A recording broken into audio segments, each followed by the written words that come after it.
اللہ تعالیٰ نے ایک حد بیان کر دی، فرمایا وَلَن تَرْضَىٰ عَنْكَ الْيَهُودُ وَلَا النَّصَارَىٰ حَتَّىٰ تَتَّبِعَ مِلَّتَهُمْ، فرمایا یہ یہودی اور عیسائی تم سے ہرگز راضی نہیں ہوں گے۔ یہ قرآن ہے، اور سادہ ترجمہ تفسیر کی بھی ضرورت نہیں۔ یہ معاہدے کر لیں، محبت کے وعدے کر لیں، یہ تم سے راضی نہیں ہوں گے۔ کب راضی ہوں گے؟ حَتَّىٰ تَتَّبِعَ مِلَّتَهُمْ، یہاں تک کہ تم ان کے دین کی پیروی کرنے لگ جاؤ۔ میرا جب پہلی دفعہ پاسپورٹ بنا تو میں نے سارا پڑھا، کتابیں پڑھنے کا شوق تھا شروع سے۔ اس کے ہر صفحے پہ لکھا ہے کہ سوائے اسرائیل کے، یعنی آپ پوری دنیا میں یہ سبز ہلالی پاسپورٹ لے کے جا سکتے ہیں، خبردار اسرائیل آپ یہ پاسپورٹ لے کے نہیں جا سکتے۔ یعنی اتنی نفرت کسی ملک سے کہ اس پر لکھ کے چھاپ دیا ہر صفحے پر کہ یہ پاسپورٹ سوائے اسرائیل کے ہر ملک کے لیے کارآمد ہے۔ آپ دیکھیں کہ اتنی بربریت اور اس جیتے جاگتے دیکھتے ماحول میں کہ جس میں ہر چیز کیمرے کی آنکھ دیکھ رہی ہے، اس میں اس قدر زیادہ اسرائیل کی جارحیت۔ اس کے جواب میں دو تین تازیانے ہیں وہ سمجھنے والے۔ ایک ہے کہ میں کوئی جذباتی بات کروں گا، آپ اس کی تائید کر دیں گے۔ ایک ہے کہ پہلوؤں پر غور کرنے کا وقت ہے کہ اتنے کٹھن ماحول میں بھی اگر مسلم امہ کے لیڈر بیدار نہیں ہو رہے تو آپ کو پس منظر سمجھنا پڑے گا کہ ہم نے نبی پاک کی محبت کے تقاضوں کو نہیں سمجھا۔ حضور سے محبت ہے نا، تو پھر نبی پاک کو تو سادہ طرز زندگی پسند ہے، حضور کو تو پسند نہیں ہے۔ اللہ کے محبوب نے تو دعا مانگ کے فقیری لی اللہ تعالیٰ سے۔ آپ کو پتہ ہے جب بندہ بہت زیادہ آسانیوں میں چلا جاتا ہے، بہت زیادہ اس کے پاس سہولیات ہو جاتی ہے، اس کا مرنے کو دل نہیں کرتا۔ خود نبی پاک علیہ السلام نے فرمایا قیامت کے قریب کافر تم پر جھپٹیں گے جس طرح بھوکے لوگ کھانے پر جھپٹتے ہیں۔ حضور کیوں، ہم تھوڑے ہوں گے؟ فرمایا نہیں، تمہیں دنیا سے محبت ہو جائے گی اور موت تمہیں بری لگے گی۔ اتنے بڑے بڑے بنگلے، عالی شان محلات، کس کا چھوڑ کے مرنے کو جی چاہتا ہے معاذ اللہ۔ نبی پاک کی محبت کا تقاضا سمجھو، ایسا نہیں کہ وہاں دولت آئی نہیں۔ حضور تو فرماتے ہیں کہ اللہ نے خزانوں کی کنجیاں میرے ہاتھ میں رکھ دی ہیں، لیکن میں نے عرض کیا مالک ایک وقت روٹی دینا اور ایک وقت کا فاقہ دینا۔ کنجیاں خزانوں کی اللہ نے دی۔ جب تک آپ اپنا طرز زندگی، یہ جو بہت دنیا کا پیار ہے نا، بہت زیادہ مرنے کی ہرس، یہ بہت زیادہ جینے کی ہرس، تو اللہ تعالیٰ نے قرآن پاک میں یہودیوں کا طریقہ بیان کیا کہ وہ کبھی مرنے کی تمنا نہیں کریں گے کیونکہ جینے کی ہرس رکھتے ہیں۔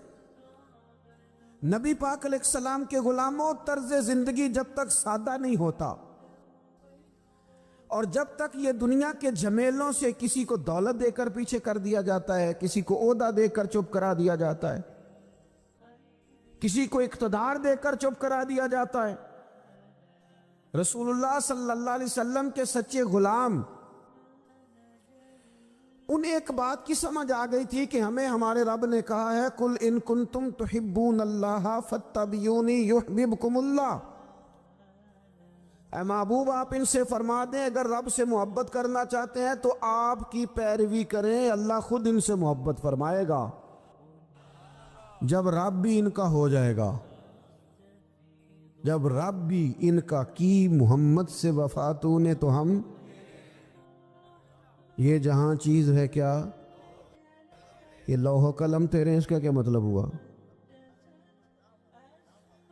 لوح و قلم، قلم لکھتی ہے نا تقدیریں، مقدر فیصلے، تو لوح و قلم تیرے ہیں، اس کا مطلب یہ ہے کہ پھر رب کریم تیرے اوپر فضل کرے گا، اور وہ جن فیصلوں کی امت کو دیانت سے چاہت ہے، اللہ اپنے فضل سے وہ فیصلے فرمائے گا۔ جب تک زندگی حضور کی غلامی کی طرف نہیں جاتی، وہ اللہ تعالیٰ کی تائید نہیں پاتی۔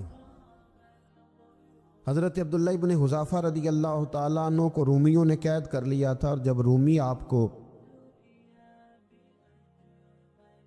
قید کر رہے تھے، پکڑ رہے تھے، جنگ میں کچھ موڑ ایسا آ گیا کہ بظاہر مسلمانوں کے قدم پیچھے ہٹ رہے تھے۔ 1000 آدمی نے، 100 آدمی نے مل کے آپ کے گرد گھیرا ڈالا اور بڑی مشکل سے آپ کو گرفتار کیا۔ جب بادشاہ کے سامنے لے گئے نا، تو بادشاہ سے اس کا سپہ سالار کہنے لگا کہ بندہ ضائع کرنے والا نہیں۔ یہ بات سمجھیں آپ، ہماری طبیعت کے مطابق جو بندہ پورا نہیں اترتا ہم ضائع کر دیتے ہیں،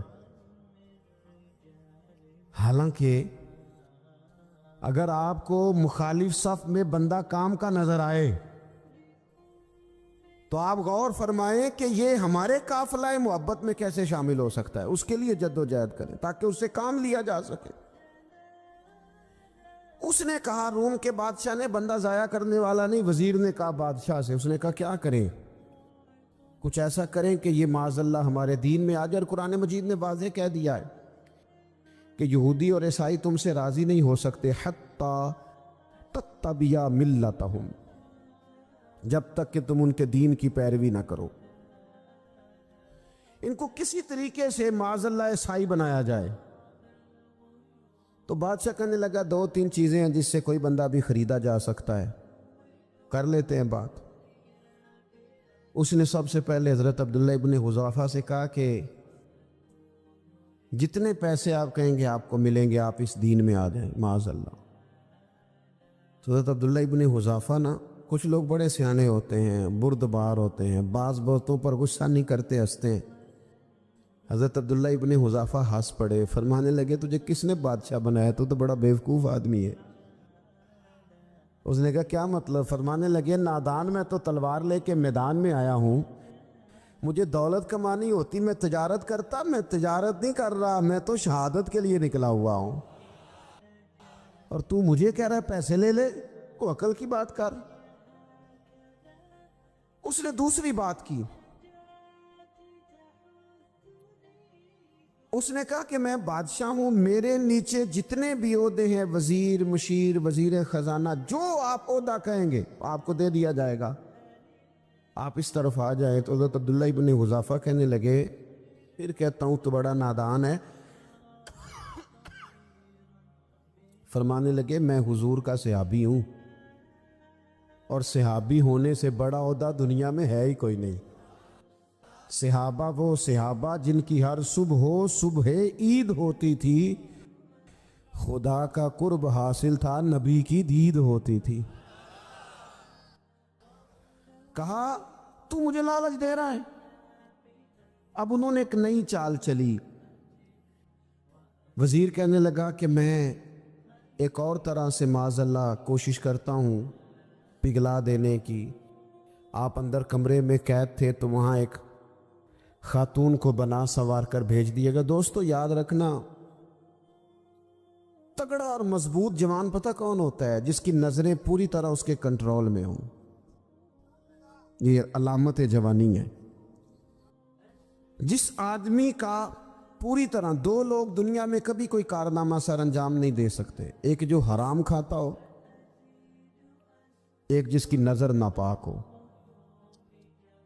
محمد بن قاسم جب یہاں آئے تھے نا، تو ایک دن بڑے پریشان تھے، تو ایک بزرگ کہنے لگے آپ کیوں پریشان ہیں؟ کہنے لگے راجہ دہر سے مقابلہ ہے، اور ہماری فوج تو سندھ کے رستے بھی نہیں جانتی، زبان بھی نہیں جانتی، لڑیں گے کیسے؟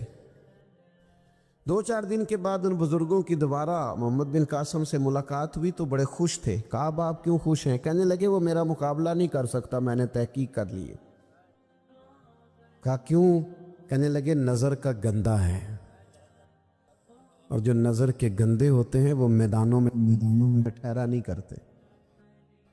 میدان کے لیے نکلنے کے لیے پاک جوانی کی ضرورت ہوتی، تطہیر مزاج ہونا ضروری ہوتا ہے، پاکیزہ افکار اور سچی اور سچی ستھری سوچوں کا ہونا ضروری ہوتا ہے۔ اس لیے فرمایا کہ میرا مقابلہ نہیں کر سکتا۔ حضرت عبداللہ ابن حذافہ کمرے میں تھے، تو وزیر کی بیٹی اندر سجی سنوری پہنچ گئی. جیسے ہی آپ نے اس کفر کی چال کو دیکھا تو تیمم کر کے نفل شروع کیے. وہ ساری رات بیٹھی رہی. رب کا بندہ ساری رات عبادت کرتا رہا. عبادت بڑا سہارا ہے، مصلی بڑا سہارا ہے اللہ کے بندوں. صبح دروازہ کھولا، وزیر نے اپنی بچی سے پوچھنا چاہتا تھا رزلٹ کیا نکلا، تو کہنے لگی پیچھے ہٹ جا، اب تیرا میرا تعلق کوئی نہیں، میں نے نبی پاک کا کلمہ پڑھ لیا. اس نے کہا میں نے بھی زمانہ دیکھا ہے، پر یہ کیا لوگ ہیں، کستوری کے بنے ہوئے، سندل سے دھلے ہوئے، کہ میں ساری رات کمرے میں رہی اور 100 اور 1000 آدمی جس جوان کا مقابلہ نہ کر سکے، اتنا طاقتور جوان کمرے میں رہا اور اسے نظر اٹھا کے نہ دیکھا. او کچا رنگ للاری والا جڑا چڑھدا تے لیندا رہندا ہے، اے عشق تیرے دا رنگ محمد چڑھیا پھر نہیں لیندا. سبحان اللہ. میں کہا ایک دفعہ نظر اٹھا کے نہیں دیکھا، کمال ہو گئی. اتنے بڑے لوگ، اتنی بڑی سعادت مندی، فیروز بختی، معاملہ فہمی، حد ہو گئی. اللہ اکبر. دوستو، بادشاہ جب پوری طرح ہار گیا نا، اس نے کہا مار دو.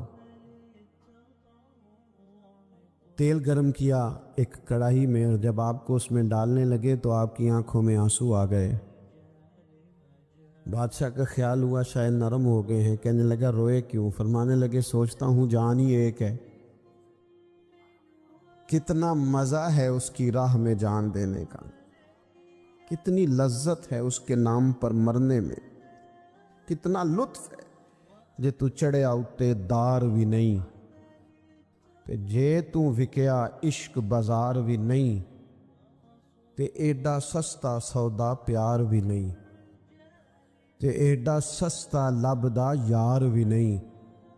کئی جنگل گانے پیندے نی، کئی دوزخ لنگنے پیندے نی، جے وہ اس ملوں بھی مل جاوے، ایدوں سستا ہور بپار بھی نہیں. تے کچھ سمجھ نہ آوے لوکاں نوں وہ کادے نال شہید کرے، وٹھی یار دے ہتھ تلوار بھی نہیں، پر او دا خالی جاندا وار بھی نہیں. کہنے لگے ایک جان ہے نا، تو دل کرتا ہے ہزاروں ہوتی تو ایک ایک کر کے محبوب کے نام پہ قربان کرتا. جب میرے پاس ہے ہی ایک، کروں کیا؟ حضرت عبداللہ ابن حذافہ رضی اللہ تعالیٰ عنہ جب روئے اور بادشاہ نے یہ بات سنی تو بادشاہ اٹھ کے کھڑا ہو گیا. سارے وزیروں مشیروں کو کہنے لگا تم نے کہا تھا نا بندہ ضائع کرنے والا نہیں، یہ بھی ضائع کرنے والا نہیں. کہنے لگا میرا ماتھا چومو، تم جیسے لوگوں کو قتل نہیں کرنا چاہیے، آزاد کرنا چاہیے. عزیز، اپنی زندگی سے نا یہ بہت زیادہ ہرس، ہوس، طمع، اور یہ کسی بات کی بھی ہو، ہرس صرف پیسوں کی نہیں ہوتی ہے، شہرت کی بھی ہوتی ہے.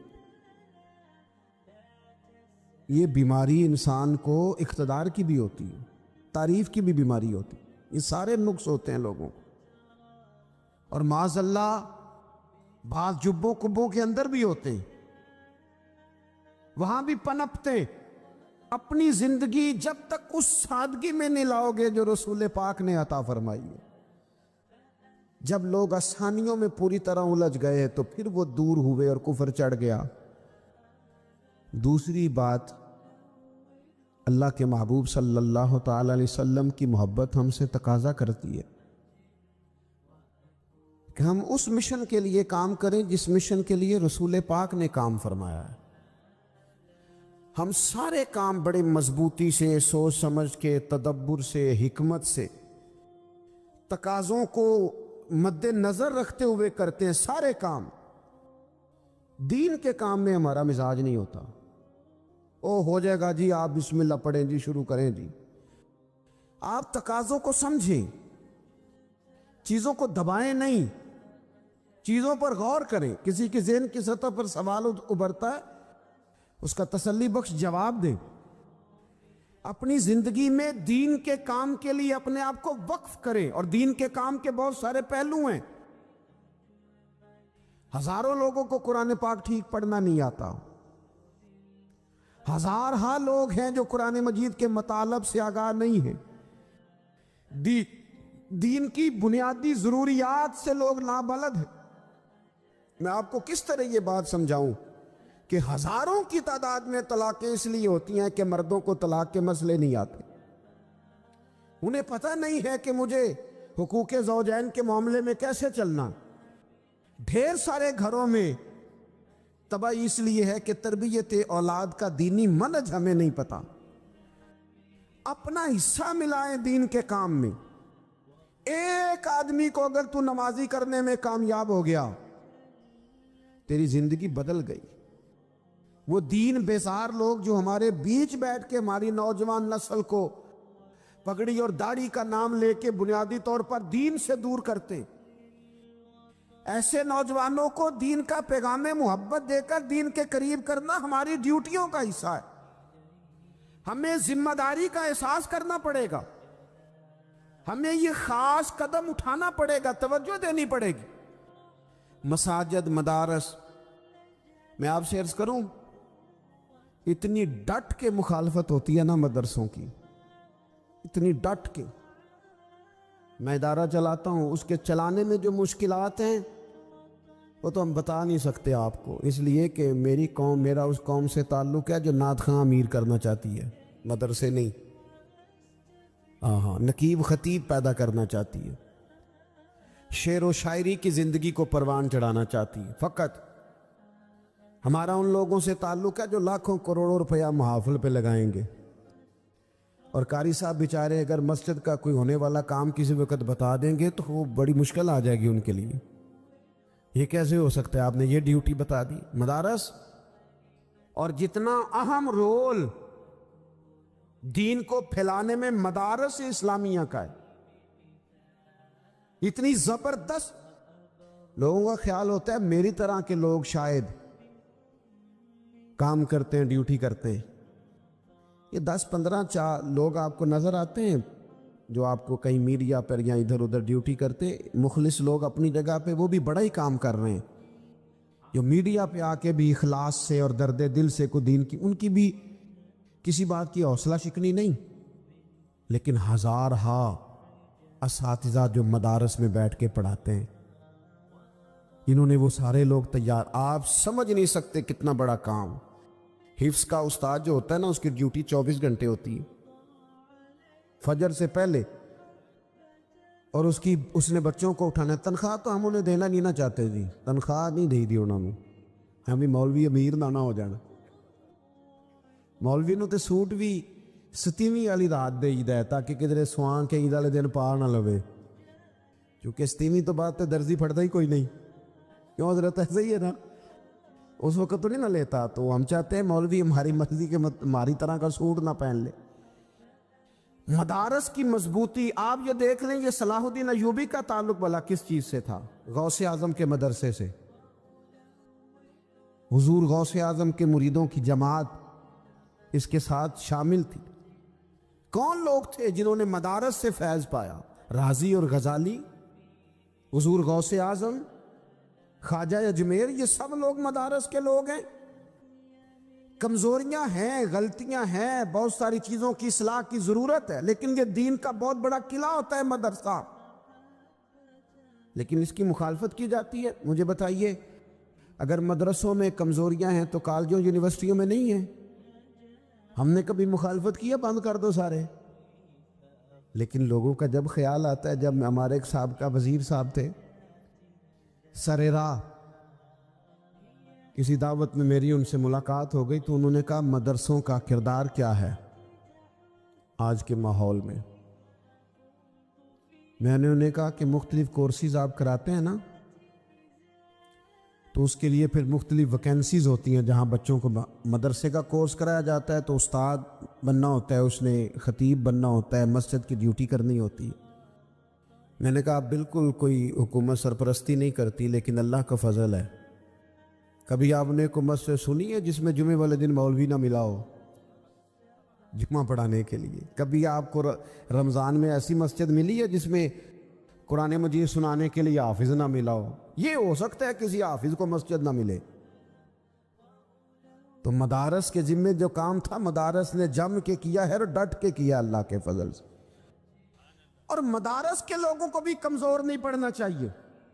کبھی کسی وزیر مشیر مالدار کے روب میں نہیں آنا چاہیے، قطعاً نہیں. کیوں؟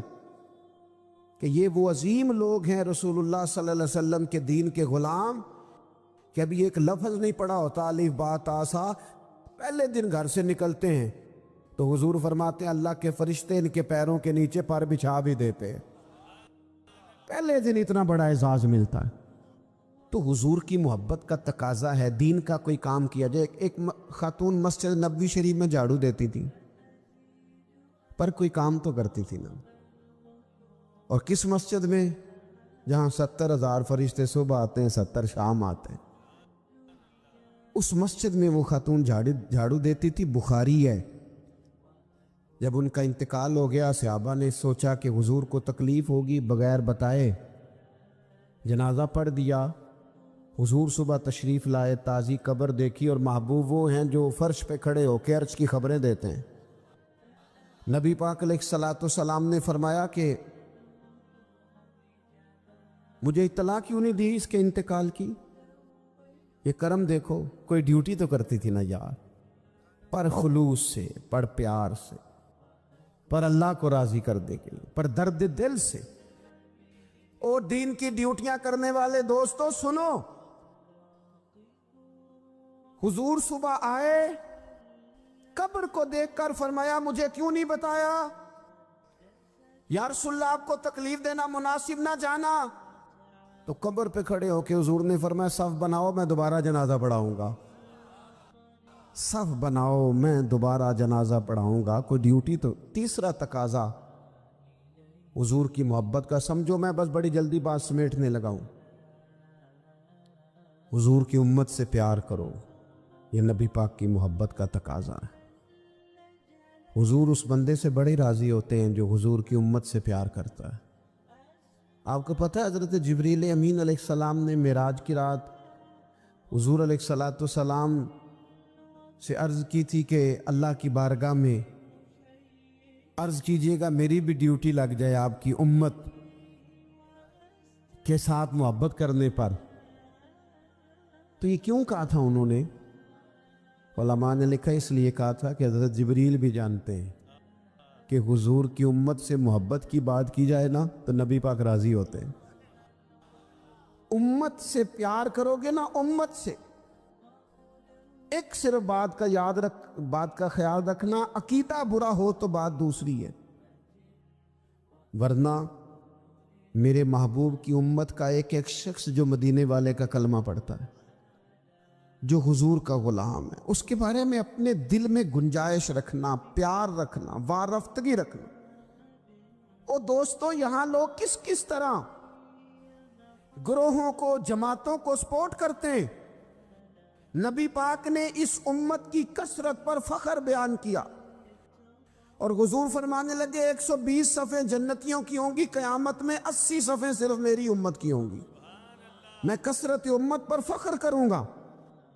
ان لوگوں سے پیار کرنا ہے، ان کے دکھ درد کو سمجھنا ہے. پتہ ہے آج کیا ہوتا ہے؟ آج ہمیں نا مختلف چھوٹے چھوٹے ملکوں میں بانٹ دیا گیا، تو ہم کسی دوسرے مسلمان بھائی کا درد نہیں محسوس کرتے. ہم گھروں میں نہیں محسوس کرتے. پڑوسی پر ظلم ہو رہا ہو تو ہم کہنے پتر ساڈا نہیں مسئلہ، یہ مسئلہ ہے، تینوں کی لگے. حالانکہ پڑوسی کی آگ اس لیے بھی کسی وقت بجھا دینی چاہیے کہ پڑوسی کی نہ بجھائی جائے تو اپنا گھر بھی زاد میں آ جاتا. آج امت مسلمہ سے ہمیں بس لگا دیا گیا اپنے حصے کی روٹی کماؤ، اپنے حصے کی کوٹھی بناؤ، اپنے حصے کی گاڑی خریدو، اپنے حصے کا کام کرو. امت کا درد، امت کی بات، وحدت امت کا تصور، امت کا دوبارہ سے وہ شان ارسل رسولہ بالہدی ودین الحق لیظہرہ علی الدین کلہ، وہ تصور کب ہوگا؟ اس وقت ہوگا جب ہم بات امت کی کریں گے. نبی پاک علیہ السلام نے فرمایا مسلمان کی مثال ایک جسم کی طرح ہے. جسم کے ایک حصے کو تکلیف ہو تو سارا آزمائش میں آ جاتا ہے. مجھے بتاؤ یہ انگلی درد کرتی ہو، یہ انگلی جسم کا حصہ ہے نا، تو میرا خیال ہے دماغ یہ کہہ دے گا کہ انگلی کی درد ہے نا مینوں کی لگے، دل کہہ دے گا کوئی نہیں ٹینشن لینی انگلی کا مسئلہ ہے نا. ایسا نہیں ہوتا، بلکہ جب انگلی میں درد ہوتی ہے تو دماغ منصوبہ بندی کرتا ہے کہ اس کا علاج کیسے ہو سکتا ہے. دل پریشان ہوتا ہے، پیر چل کے جاتے، ہاتھ وہ دوائی وصول کرتے، دانت اسے چبا کر، حلق اسے نگل کر، معدہ اسے ذخیرہ کر کے جسم میں پھیلاتا ہے، پھر جا کے انگلی شفا پذیر ہوتی ہے. ایک حصے کو درد ہو تو سارا حصہ کام پہ لگ جاتا ہے. اسرائیل اگر تکلیف دے رہا ہے فلسطینیوں کو تو ہونا چاہیے تھا نا بعض مسلمان حکمرانوں کو نیند نہ آتی، وہ درد دل محسوس کرتے. ہونا چاہیے تھا نا کہ بعض لوگ یہاں ہم کیا کرتے ہیں بھلا بیٹھ کے، اب تو مجھے بعض چیزوں سے کوفت بھی ہونے لگا. ہم دیتے ہیں بیان، مذمت. آپ کے بیان دینے سے کیا ہوگا؟ فلانے نے بھی بیان دے دیا، فلانے نے بھی کلپ دے دیا. یہ کیا کر رہے ہیں؟ یہ تو آپ زندہ رہنا چاہتے ہیں. وہ جس طرح آج کل ہمارے ہاں بہت ساری چونکہ جماعتیں ہیں تو کشمیر ڈے آتا ہے نا تو مل کے ریلی نہیں نکالی جا سکتی، سوال نہیں پیدا ہوتا، کیونکہ ہمیں جماعتوں کو زندہ رکھنا ہے. اس جماعت کی خبر الگ لگنی چاہیے، اس جماعت کی خبر الگ. تو ایسے کوئی انقلاب آئے گا؟ یاد رکھنا امت کو پوری کو ایک طاقتور آواز بننا پڑے گا. ہمیں تھوڑا تھوڑا اوپر اٹھ کے سوچنا پڑے گا. خدایا اللہ تعالیٰ مجھے معاف کرے اگر کوئی بات میں سطحی کر رہا ہوں، دل کی گہرائی سے عرض کرتا ہوں اب تو بڑا سخت وقت آ گیا. اب چونکہ اب تو کیمرے کی آنکھ آئی ہے تو وہ زخمی بچے دیکھے نہیں جاتے، وہ تڑپتی مائیں دیکھی نہیں جاتی، وہ سسکتی اور آواز دیتی بیٹیاں سنی نہیں جاتی. وہ آوازیں ایسی ہیں جیسے وہ رات کے سناٹوں میں چیخیں بن کے لوگوں کو جگایا کریں گی. خدا را کچھ جرم ایسے ہوتے ہیں جن کی سزائیں بڑی سخت ہوتی ہیں، جن کی معافی بڑی مشکل سے ہوتی. اپنے اندر جذبہ ایمانی پیدا کرے. اور میرے دوستو بستر پر بھی تو لوگ ماری جایا کرتے ہیں نا. اپنی زندگی رسول اللہ صلی اللہ علیہ وسلم کے دین کے نام کرو. جذبہ جہاد، شوق شہادت اور عشق رسول، یہ عناصر ہیں جو امت مسلمہ کو پیروں پر کھڑا کریں گے. 2 منٹ کے لیے سوچو، امت اگر اسی طرح کٹتی رہی، پریشان رہی، دکھتی رہی اور باری باری کر کے، اقبال نے کیا کہا تھا؟ اس نے کہا تھا وطنوں میں، انہوں نے کہا تھا کہ ان تازہ خداؤں میں بڑا سب سے وطن ہے، جو پیرہن اس کا ہے وہ مذہب کا کفن ہے. تو اقبال ہم کیا کریں؟ کہنے لگے بازو تیرا توحید کی قوت سے قوی ہے، اسلام تیرا دیس ہے، کیونکہ تو مصطفی ہے. تو بحیثیت مسلمان سوچنا شروع کر، بحیثیت مسلمان. اور یوں تو سید بھی ہو، مرزا بھی ہو، افغان بھی ہو، تم سبھی کچھ ہو، بتاؤ کہ مسلمان بھی ہو. تمہارے اندر کہیں سے کوئی مومن بھی بولتا ہے کہ نہیں؟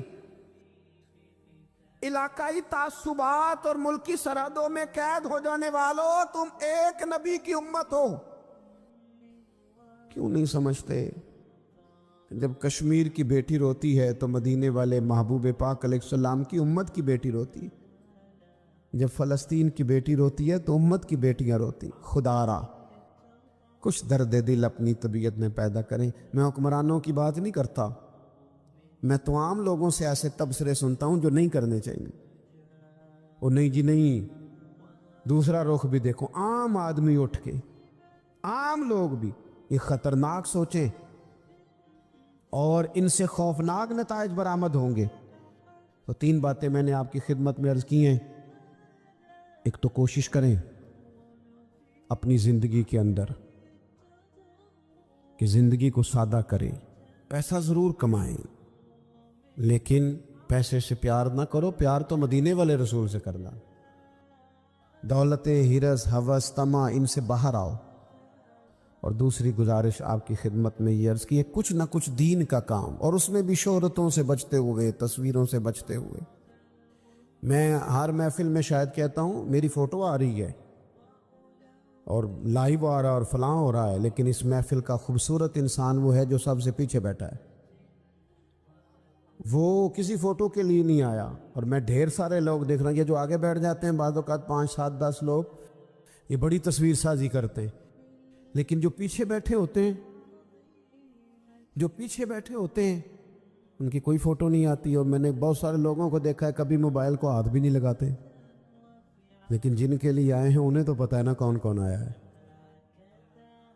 اور کچھ دین کے لیے کریں۔ اور تیسری گزارش آپ کی خدمت میں یہ ہے کہ امت بن کر بھی ضرور سوچیں اور امت کے دکھوں کا مداوع بھی کریں، اور امت مسلمہ کا درد بھی اپنے سینے میں ضرور محسوس کریں۔ اللہ تعالی ہماری اس بزم کو۔ یہ ایک بات اور سن لیں جی، نبی پاک علیہ الصلوۃ والسلام نے ارشاد فرمایا، لائیں جی، حضور سید عالم علیہ الصلوۃ والسلام نے ارشاد فرمایا کہ جب تک بندہ اللہ کے بندوں کی مدد میں رہتا ہے نا، اللہ بھی اس کی مدد کرتا رہتا ہے۔